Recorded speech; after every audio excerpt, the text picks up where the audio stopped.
What's up, Thrashers, and welcome back to the Thrash Maniac 99 YouTube channel, and it's time for yet another episode of the Mosh Pit Reviews. It's been almost a month since I've done an episode of the Mosh Pit Reviews. If I recall, I believe the last episode was on the Insomnium album, and ever since then I kind of just been really lazy with listening to new albums until today.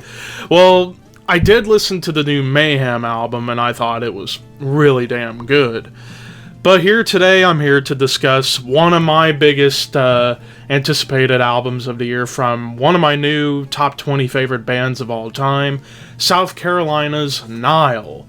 Now, of course, this is their new album, Vile Nilotic Rites. I believe that's how you say it. Vile Nilotic Rites.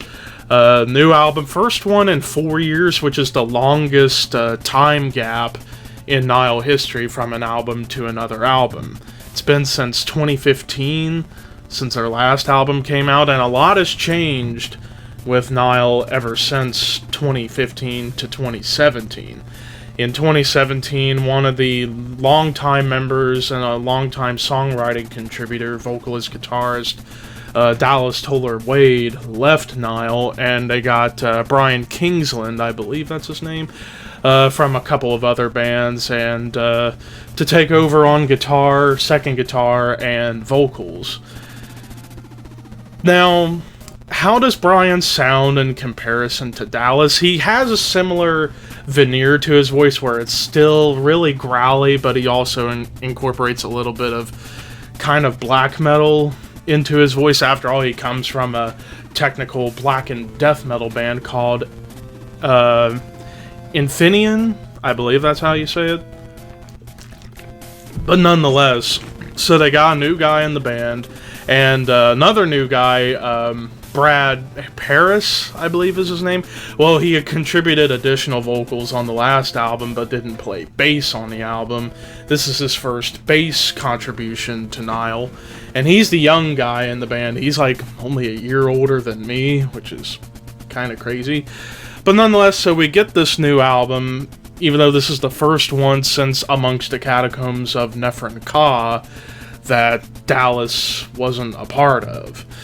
So with Vile Nilotic Rites, it's a nearly 1 hour album. It's at about 55 minutes, 11 tracks. Now this is kind of the standard for Nile, where they like to do long albums with sporadic short songs and a couple of longer songs within the material on the album. The first single, which is actually the opening track of the album, Long Shadows of Dread. Oh yeah! I thought that single was actually a really good way to get people excited for the album, considering there wasn't too much news going around prior to the summer of when a new Nile album was coming out. Some people were thinking maybe it wasn't going to come out until 2020, but here we got it today, and this song was definitely a good indicator of what was to come with the rest of the album. And I noticed with the track listing, you got some pretty cool song titles like Seven Horns of War, Snake Pit Mating Frenzy, Revel in Their Suffering, which is a title I wish I came up with. Where is the Faithful Sky? We Are Cursed. The Imperishable Stars Are Sickened. They know how to write good song titles, that's for damn sure. And of course, for those who don't know about Nile's lyrical content, they draw on ancient Egyptian history, death, and darkness, like a lot of death metal bands do, with death and darkness as the main lyrical theme, but they also do it within the realm of ancient Egyptian or Middle Eastern history, which is a cool way to learn about ancient history through lyrics from this band. Speaking of Seven Horns of War, that was the longest song of the album at nearly 9 minutes, and I liked how it progresses, like it slows down quite a bit, but also does pick up in the speed. After all, Nile is known to be a band that combines brutal death metal as well as technical or progressive death metal. Mash it all together into a melting pot, and that's how you get Nile. The brutal death metal aspects come from the blast beats and the very low guttural vocals. Whereas the technical and progressive influences come out in some of the melodic sections, the songwriting feeling very progressive, the technical parts whenever you hear like crazy fretboard gymnastics all over the guitars. And Seven Horns of War definitely, in my opinion, showcases everything Nile is all about, and then some. Even the short songs like Snake Pit Mating Frenzy at under 3 minutes and songs along those lines, still keeping that like very sporadic spirit of like their early discography from albums like Amongst the Catacombs and Nephron Ka, and especially Black Seeds of Vengeance, where it keeps the technical aspect alive but doing it in like a shorter format. With that being said, and then of course the final 2 songs are 2 great ones to end off with. The Imperishable Stars are Sickened at 8 minutes and then nearly 7 minutes, and maybe my second favorite song, if not my favorite, We Are Cursed.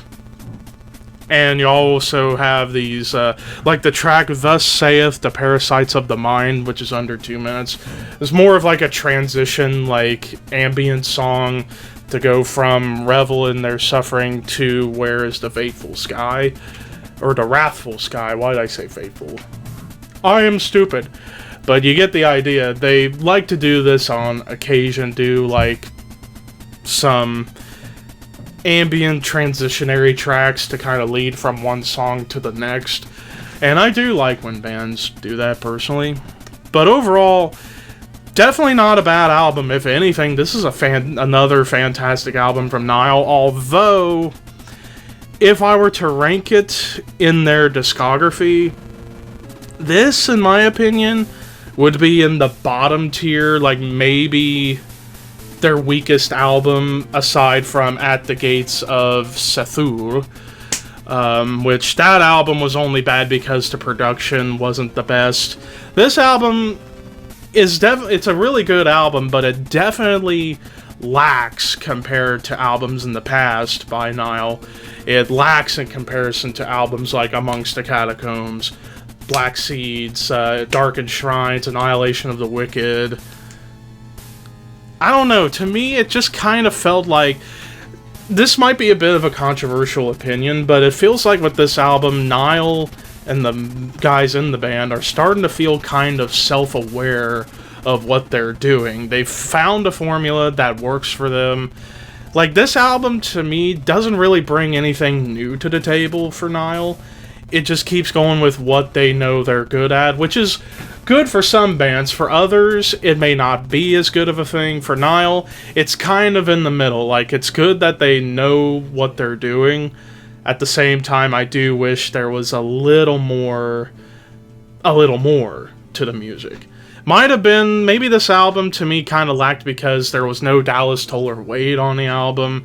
And I love his voice and his songwriting approach. When he, George Callias, and Carl Sanders all got together to do songs, they were able to create some amazing tracks from in between Annihilation of the Wicked and the last album from 2015. They were able to craft magic.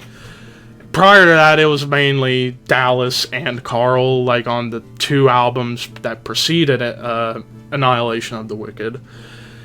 But yeah, to me, it just definitely feels like Nile's starting to become a little bit self-aware. Perhaps this might be a transition album. Maybe the next album, when Brian gets more of his feet wet in the band and the songwriting process, maybe we'll see a better album whenever they do make another one, which if I'm going to predict, I'm going to say 2022 would be more likely, in my opinion, when the next Nile album comes out, because prior to this 4-year gap, they found a comfortable like 2 to 3 years every album, which to me is a really good, like, I don't know how you call it, like a good balance. But nonetheless, this album is really, really good. Don't get me wrong. In fact, it's a great album. To me, aside from At the Gates of Sethur, this might be their weakest album, and even if it is the weakest album, it's still a damn good album. It just shows that Nile has never really produced a terrible album, and it's rare, especially in modern extreme metal, that a band can go on such a long stretch without releasing a total clunker. Like, even At the Gates of Cthulhu wasn't terrible music-wise, it was just the production that was what was bad about the album. The production on this album, I forgot to mention, is really well done, and I don't know if Neil Kernon came back to produce this album or if they got someone else at the production helm. I'd have to go through Metallum to find out, but nonetheless, overall, top to bottom, the album does flow nicely. I do say that with a lot of albums, but it does flow together nicely. Nile knows what they're doing, they're sticking to what they know. To me, that's good and bad. The bad thing is I kind of wish Brian had a little more input in the songwriting, but because this is his first album with the band, maybe he got 1 or 2 songs in, and maybe on the next one he might do more, but we'll see what happens. So overall, I'm going to give this a 32 out of 100, that would be harsh. 32 out of 40. I almost forgot my own scoring system for a second. Yeah, I give this a 32 out of 40. It's definitely a really good album. Not the best Nile album. It's going to be tough to match the first 4, even 5 albums in Nile's discography. That's just me. But nonetheless, really good album. If you like Nile, you'll definitely dig it. But if you're new into Nile, I would suggest checking out their previous albums before you get to this one, and then we'll see what happens. But anyways, what did you guys think of Vile Nilotic Rites by Nile? Let me know in the comments section below. We are getting closer to the end of the year, and this album to me definitely wasn't quite a top 10 album of the year candidate. It'd be more in like the 15 to 20 range, if that. It's definitely a really good album. Definitely don't sleep on it. Maybe it'll grow on people. Maybe I listen to it more and I like it more, and it'll make the list, it'll go up higher on my list, but we'll see what happens. But anyways, thank you guys for watching. Peace out, and I will see you soon.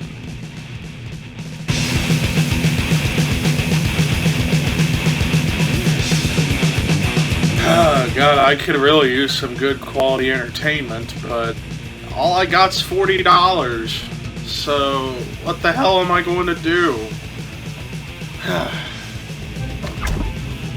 Okay, let's see what we got to drink. Ah, fucking perfect.